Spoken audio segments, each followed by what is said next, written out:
ಬೀದರ್ ಜಿಲ್ಲೆಯ ಹನುಮನಾಬಾದ್ ಕೈಗಾರಿಕಾ ಪ್ರದೇಶದಲ್ಲಿ ರಾಸಾಯನಿಕ ತ್ಯಾಜ್ಯದಿಂದ ಜಲಮೂಲಗಳು ಕಲುಷಿತವಾಗುತ್ತಿವೆ ಎಂಬ ಆರೋಪ ಕೇಳಿಬಂದಿದೆ. ಗುರುಗಂಗಾ ಹಾಗೂ ಮಂಜ್ರಾ ನದಿಗಳಿಗೆ ಕೈಗಾರಿಕಾ ತ್ಯಾಜ್ಯ ಸೇರಿಸಲಾಗ್ತಾ ಇದೆ ಎಂಬ ಸ್ಥಳೀಯರ ದೂರಿನ ಬೆನ್ನಲ್ಲೇ ಇದೀಗ ಸರ್ಕಾರ ಕಠಿಣ ಕ್ರಮಕ್ಕೆ ಮುಂದಾಗಿದೆ. 3 ಕೈಗಾರಿಕೆಗಳನ್ನ ತಕ್ಷಣದಿಂದಲೇ ಮುಚ್ಚುವಂತೆ ಗ್ರಾಮೀಣಾಭಿವೃದ್ಧಿ ಮತ್ತು ಪಂಚಾಯತ್ ರಾಜ್ ಸಚಿವ ಈಶ್ವರ್ ಬಿ ಖಂಡ್ರೆ ಜಿಲ್ಲಾಧಿಕಾರಿಗೆ ಸೂಚನೆಯನ್ನ ನೀಡಿದ್ದಾರೆ. ಹನುಮನಾಬಾದ್ ಕೈಗಾರಿಕಾ ಪ್ರದೇಶದ ಕೆಲವು ಕೈಗಾರಿಕೆಗಳಿಂದ ಮಾಣಿಕ್ ನಗರದ ಹಳ್ಳ, ಗುರುಗಂಗಾ ಹಾಗೂ ಮಾಂಜ್ರಾ ನದಿಗಳಿಗೆ ರಾಸಾಯನಿಕ ತ್ಯಾಜ್ಯನ ಹರಿಸಲಾಗ್ತಾ ಇದೆ ಎಂಬ ಆರೋಪ ಕೇಳಿ ಬಂದಿದೆ. ಇದರಿಂದ ಜಲಮೂಲಗಳು ಕಲುಷಿತವಾಗ್ತಾ ಇದ್ದು ದುರ್ವಾಸನೆ ಹರಡ್ತಾ ಇದ್ದು ಜನರ ಹಾಗೂ ಜಾನುವಾರುಗಳ ಆರೋಗ್ಯದ ಮೇಲೆ ಗಂಭೀರವಾದ ಪರಿಣಾಮ ಬೀಳ್ತಾ ಇದೆ ಎಂದು ಸ್ಥಳೀಯರು ಆರೋಪಿಸಿದ್ದಾರೆ.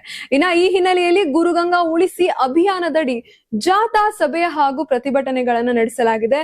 ಇನ್ನ ಸ್ಥಳೀಯರ ದೂರು ಪರಿಸರದ ಮಾಲಿನ್ಯ ಗಂಭೀರತೆಯನ್ನು ಪರಿಗಣಿಸುವ ಸಚಿವ ಈಶ್ವರ್ ಬಿ ಖಂಡ್ರೆ ಹನುಮನಾಬಾದ್ ಕೈಗಾರಿಕಾ ಪ್ರದೇಶದ RH ಇಂಡಸ್ಟ್ರೀಸ್, ಸತ್ಯದೀಪ್ತಿ, ಕೆ ಇಂಡಸ್ಟ್ರೀಸ್ ಹಾಗೂ ಹಿಮಾಲಯ ಕೈಗಾರಿಕೆಗಳನ್ನ ತಕ್ಷಣದಿಂದಲೇ ಮುಚ್ಚುವಂತೆ ಬೀದರ್ ಜಿಲ್ಲಾಧಿಕಾರಿ ಶಿಲ್ಪಾ ಶರ್ಮಾ ಅವರಿಗೆ ಸೂಚಿಸಿದ್ದಾರೆ.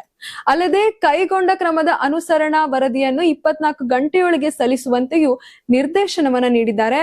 ಇನ್ನು ಈ ಭಾಗದ ಹಳ್ಳದ ನೀರು ಕಾರಂಜಾ ಹಿನ್ನರಿಗೆ ಸೇರುವುದರಿಂದ ಕುಡಿಯುವ ನೀರಿನ ಮೂಲಗಳು ಕಲುಷಿತವಾಗುವ ಸಾಧ್ಯತೆ ಇದೆ. ಹೀಗಾಗಿ ಜಲಮೂಲಗಳ ಸಂರಕ್ಷಣೆ ಹಾಗೂ ಸಾರ್ವಜನಿಕರ ಆರೋಗ್ಯ ದೃಷ್ಟಿಯಿಂದ ತುರ್ತು ಕ್ರಮ ಅಗತ್ಯ ಸಚಿವರು ತಿಳಿಸಿದ್ದಾರೆ. ಇನ್ನ ಈ ಹಿಂದೆ ತಾವು ಅರಣ್ಯ ಪರಿಸರ ಮತ್ತು ಜೀವಶಾಸ್ತ್ರ ಸಚಿವರಾಗಿದ್ದಾಗಲೂ ಕೂಡ ಸಾರ್ವಜನಿಕರಿಂದ ಬಂದ ದೂರುಗಳ ಆಧಾರದ ಮೇಲೆ ತನಿಖೆ ನಡೆಸಿ ಕ್ರಮಕ್ಕೆ ಸೂಚಿಸಿದ್ದಾಗಿ ಖಂಡ್ರೆ ಹೇಳಿದ್ದಾರೆ.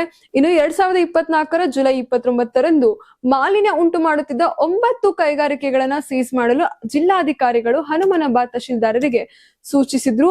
ಮತ್ತೆ ಕೈಗಾರಿಕೆಗಳು ಕಾರ್ಯಾಚರಣೆ ನಡೆಸಿವೆ ಎಂದು ಅವರು ಉಲ್ಲೇಖಿಸಿದ್ದಾರೆ. ಇನ್ನ ಹನುಮನಾಬಾದ್ ನಲ್ಲಿ ರಾಸಾಯನಿಕ ತ್ಯಾಜ್ಯದಿಂದ ಜಲಮೂಲಗಳ ಮಾಲಿನ್ಯದ ಆರೋಪ ಇದೀಗ ಮತ್ತೊಮ್ಮೆ ಮುನ್ನೆಲೆಗೆ ಬಂದಿದೆ.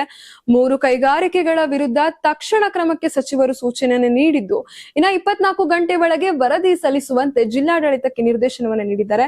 ಇದೀಗ ಕೈಗಾರಿಕೆಗಳ ವಿರುದ್ಧ ಕ್ರಮ ಎಷ್ಟರ ಮಟ್ಟಿಗೆ ಜಾರಿಯಾಗಲಿದೆ ಹಾಗೂ ಜಲಮೂಲಗಳ ಮಾಲಿನ್ಯಕ್ಕೆ ಶಾಶ್ವತ ಪರಿಹಾರ ಯಾವಾಗ ಸಿಗಲಿದೆ ಎಂಬುದನ್ನು ಕಾದು ನೋಡಬೇಕಾಗಿದೆ.